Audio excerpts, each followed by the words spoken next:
দেশের মধ্যে দূষণের দিক থেকে সবথেকে ভয়াবহ অবস্থায় রয়েছে দিল্লি। রবিবারও সেই একই পরিস্থিতি। বাতাসের গুণমান কখনো খারাপ, আবার কখনো হচ্ছে অত্যন্ত খারাপ। মূলত এই খারাপ অতি খারাপের পর্যায়ের মধ্যেই ঘোরাফেরা করছে দিল্লির AQI এর সূচক।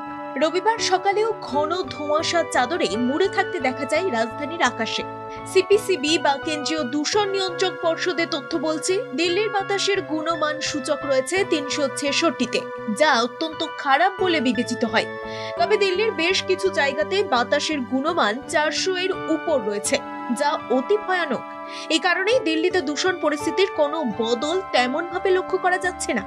কেন্দ্রীয় দূষণ নিয়ন্ত্রণ পর্ষদের তথ্য অনুযায়ী নয়াদিল্লি রেল স্টেশনের পার্শ্ববর্তী এলাকায় বাতাসের গুণমান সূচক 328 এবং তা চাঁদনি চকে 349। কিন্তু আনন্দ বিহারের AQI রয়েছে ভয়ানক পর্যায়ে। সেখানকার AQI 473। দিল্লির এয়ার কোয়ালিটি আর্লি ওয়ার্নিং সিস্টেমের পূর্বাভাস বলছে, রবি থেকে বুধবার পর্যন্ত রাজধানীর বাতাসের AQI থাকবে অত্যন্ত খারাপ মাত্রায়। এর থেকে স্পষ্ট হচ্ছে যে এখনই দূষণ থেকে মুক্তি পাচ্ছে না দিল্লিবাসী। এই দূষণের দিক থেকে দিল্লির পরই রয়েছে পাটনা ও চণ্ডীগড়ের নাম। পাটনার গুণমান সূচক 295, চণ্ডীগড়ে 242, তারপরে রয়েছে ভুবনেশ্বর, সেখানকার AQI 218।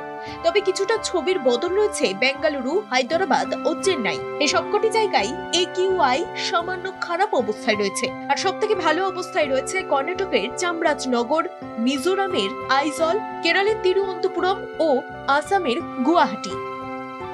ব্যুরো রিপোর্ট, বাংলা জাগো।